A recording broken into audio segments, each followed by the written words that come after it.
Assalamu alaikum students. Today's topic of discussion for grade 2 is prepositions. It's an English grammar topic. Now what is preposition?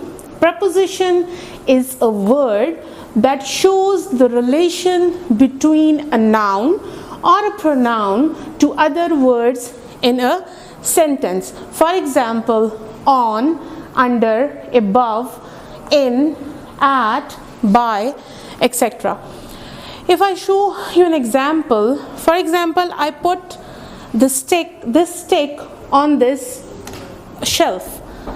So what is the relation between this stick and the shelf is that this stick is on the shelf. Now I think now it's clear that it shows the relation between one thing with another. Like the relation between this stick and this shelf is that this stick is placed on a shelf. Okay. In our daily life, we use prepositions all the time when we are describing people, places, or things. Or you can say it helps us to complete a sentence.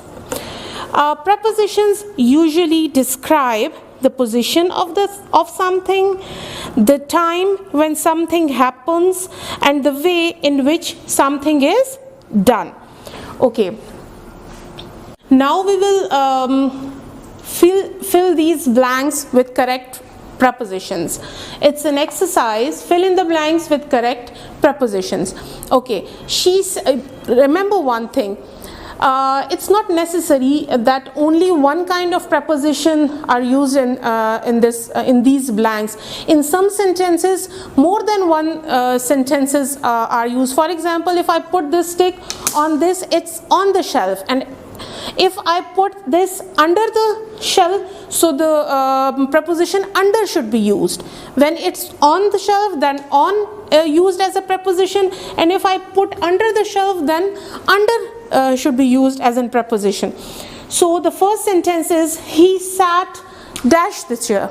He said we always sat on the chair. So here only on is used. He sat on the chair. There is some milk dash the fridge. We put things inside the fridge. So we will write in. There is some milk in the fridge. Okay. She lost her ring at. She lost her ring at the beach. Now the next is she was hiding dash the table. Now in this sentence she is hiding under the table.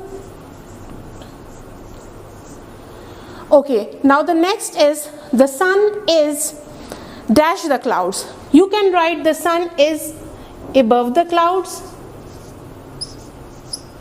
or you can say the sun is below the clouds. You can use both of them. Then the car went dash the tunnel. The car went through the tunnel. The book belongs to me. They were sitting by the tree. They were sitting by the tree. They were sitting under the tree. You can use both of these two prepositions. Okay. Now you have to write this exercise in your English notebooks, and your homework for today's is you should make a list of 20 prepositions in your English notebook. Okay, thank you students.